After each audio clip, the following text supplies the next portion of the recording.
পৃথিবীর এক ঘটনা নিয়ে বেজায় শঙ্কায় বিজ্ঞানীরা। হঠাৎ করে কানে আসছে রহস্যময় এক আওয়াজ, আর তাতেই কাঁপছে পৃথিবী।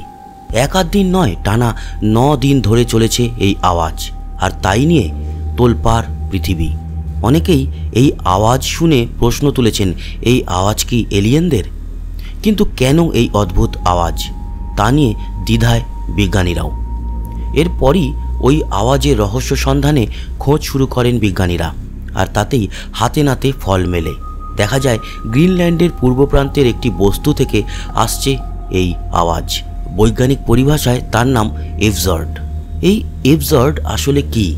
যে কোনো হিমবাহ, আন্টার্কটিকা, আর্কটিক এবং উত্তর বা দক্ষিণ গোলার্ধের শেষ প্রান্তে বরফে আবৃত এলাকায় এই জিনিস ঘটতে পারে। হিমবাহ ঘর্ষণের ফলে ইউ আকৃতির উপত্যকার সৃষ্টি হয়। যখন সমুদ্র প্লাবিত হয়ে এই অংশে প্রবেশ করে তখন তাকে এফজর্ড বলে। কিন্তু কেন সেখান থেকে বেরিয়ে আসছে এই ধরনের অদ্ভুত আওয়াজ? সায়েন্স জার্নালে প্রকাশিত একটি গবেষণা অনুযায়ী ওই অঞ্চলে হিমবাহটির পুরুত্ব গত কয়েক দশক ধরে ক্রমাগত কমতে থাকে, যার কারণে বরফের পাহাড় ধসে পড়ে।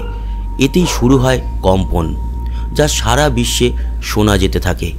এই কম্পন যে তরঙ্গের ফলে শুরু হয়েছিল তার নাম বৈজ্ঞানিক পরিভাষায় সিসমিক তরঙ্গ।